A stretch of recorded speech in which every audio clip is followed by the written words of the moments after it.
अवधूत चिंतन श्री गुरुदेव दत्त श्री स्वामी समर्थ. स्वामी भक्तांनी कुठल्याही नकारात्मक घटनेत अडकू नये म्हणून स्वामी महाराज सतत प्रेरणा देतात आणि ते प्रेरणा देण्याचं एक छोटंसं माध्यम म्हणजे हे स्वामी संदेश असतात. चला तर मग पाहूया काय आहे आज तुमच्यासाठी स्वामी संदेश आणि मार्गदर्शन. त्या अगोदर कालच्या व्हिडिओला ज्याही स्वामी भक्तांनी फर्स्ट कमेंट केले होते सर्वांचे मनापासून आभार. तुमच्यावर आणि तुमच्या सहकुटुंबावर स्वामीची अखंड कृपा दृष्टी राहो. चला मग शांतपैकी तुमच्यासाठी खालीलपैकी एक पर्याय निवडा आणि बघा त्यामध्ये तुम्हाला कोणते संदेश दिले जातात. जर तुम्ही या पर्यायाला स्पर्श केला असेल तर पाहूया तुमच्यासाठीचे आजचे स्वामी मार्गदर्शन. बाळा, आता रडणे थांबव. आता तुझी मोठी इच्छा पूर्ण होणार आहे. चिंता करू नकोस. तुझं भाग्य आता बदलणार आहे. भगवंताची कृपा तुझ्यावर होणार आहे. स्वतःची किंमत तू वाढवायला शिक. समाजामध्ये तुझी किंमत वाढेल.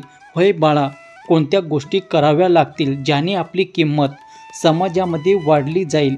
आज 4 लोकांमध्ये आपली किंमत सर्वांनाच हवी असते, पण ही किंमत कशी मिळवावी हा प्रश्न सर्वांनाच पडत असतो. या प्रश्नाचे उत्तर आपण या व्हिडिओमधून पाहणार आहोत. जर लोक तुम्हाला चिल्लर समजत असतील, कमी समजत असतील, किंमत देत नसतील तर यामध्ये लोकांचं नाही तर स्वतः तुमची चूक आहे की लोक तुम्हाला हलक्यात घेतात. कारण तुमच्या सवयी तशा असतात. आपल्या स्वभावामध्ये अशा काही सवयी असतात त्यामुळे समोरचं व्यक्ती आपल्याला अजिबात किंमत देत नाही, मान सन्मान देत नाही.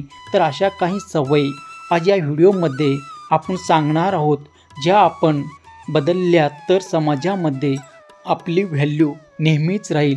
चला तर वेळ न घालवता व्हिडिओला सुरुवात करूया. चॅनलवरती नवीन असाल तर सबस्क्राईब करा. मी स्वामीचा लाडका असे टाईप करा. मित्रांनो, सर्वात पहिली आणि महत्त्वाची गोष्ट जे आहे ते कमी बोलण्याचे खूप जास्त फायदे आहेत. कमी बोलण्याचा पहिला फायदा, आपल्या प्रत्येक शब्दाची किंमत समाजामध्ये टिकून राहते. व्यर्थ वायफळ बडबड करणारे लोक कोणालाही आवडत नाही. फक्त मोठे मोठे बोलायचं, करायचं काहीच नाही.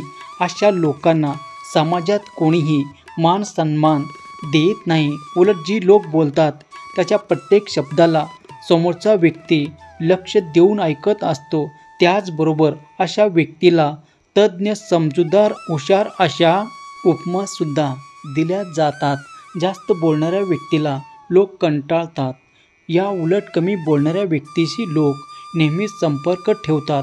4 लोकांमध्ये आपल्या शब्दाची व्हॅल्यू ठेवण्यासाठी कमी बोलणे खूप महत्त्वाचे. जिथे आपले बोलण्याची गरज आहे, आपण आपले मत मांडण्याची गरज आहे तिथेच बोला, नाहीतर शांत राहा. हेच योग्य नाही म्हणायला शिका. एखाद्याने एखादा काम सांगितलं की लगेच पळत जाऊन ते काम करायचं नाही. सवयीमुळे समोरचा व्यक्ती आपला पुरेपूर फायदा घेतो.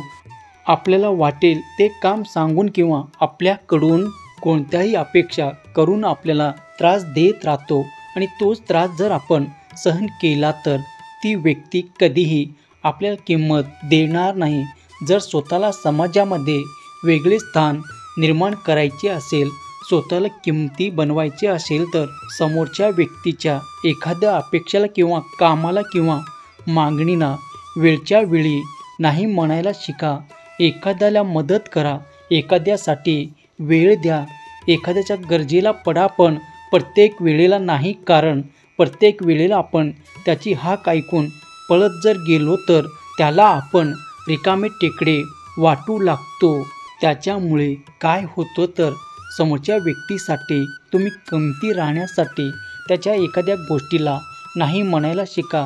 प्रत्येक वेळेला त्याच्यासाठी अवेलेबल राहू नका. मित्रांनो, लगेच रिप्लाय देऊ नका. समोरचा व्यक्ती तुम्हाला काय सांगत असेल किंवा त्रास देत असेल तर लगेच प्रत्येक गोष्टीला रिप्लाय देऊ नका. समजा एखादी व्यक्ती तुम्हाला आनंदाची बातमी सांगत असेल तर त्याच्या आनंदावर लगेच रिॲक्ट होऊ नका. किंवा समोरचा व्यक्ती तुम्हाला राग येण्यासाठी फुसकवत असेल तरी देखील लगेच रिॲक्ट व्हायचं नाही. समोरच्या व्यक्तीचं काय मत आहे ते पूर्ण ऐकून घ्या आणि मग तुम्ही त्या गोष्टीला रिप्लाय करा.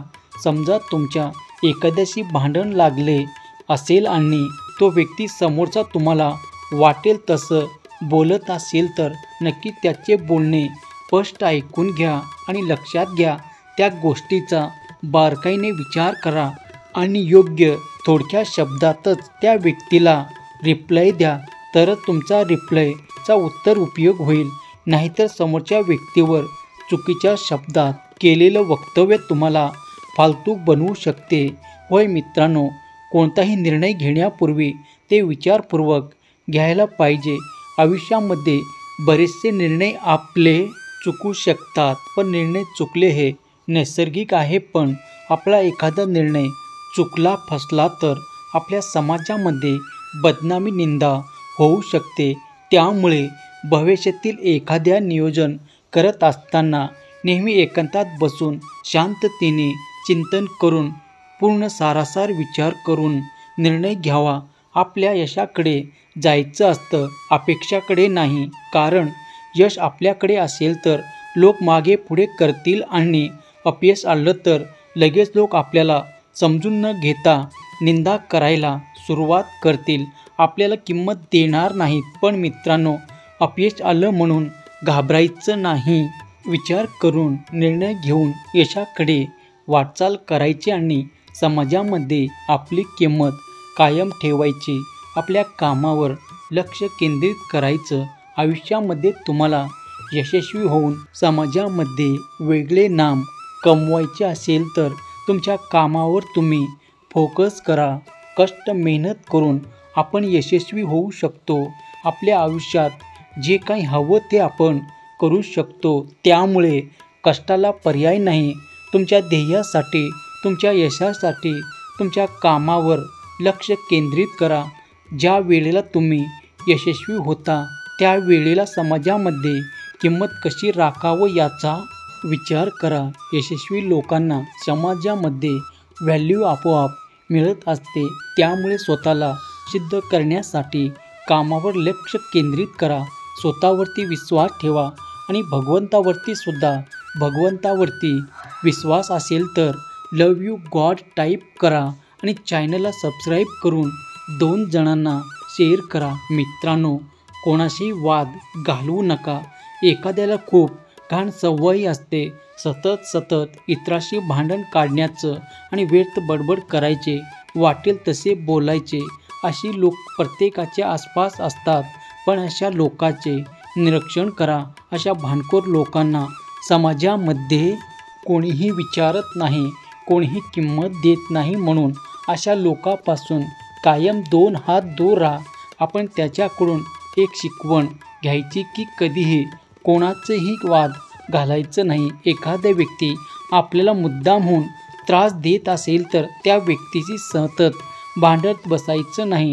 त्याचे बोलणं ऐकून घ्यायचे आणि एकदम स्पष्टपणे सडेतोड उत्तर द्यायचं. जे लोक सतत तुमच्या समोरच्या व्यक्तीला उत्तराला उत्तर देत बसतात त्यांना लोक भांडखोर समजतात आणि अशा लोकांना कधीच किंमत मिळत नाही. त्याचबरोबर अशा लोकांच्या कोणीही संपर्कातही राहत नाही. अशा लोकांचा व्यक्तिमत्व अतिशय खराब असतो. त्यामुळे समाजामध्ये किंमत हवी असेल तर कधीही कोणाशी वादावाद घालत बसू नका. शांत राहा, दुर्लक्ष करा आणि पुढे चला. विनाकारण जास्त ज्ञान तुम्ही देऊ नका. एखाद्या व्यक्तीला न मागता सल्ला देण्याची सवय असते, ते तुम्ही देत बसू नका. भगवंतावरती विश्वास ठेवा आणि आपले कर्म आपण करत राहा.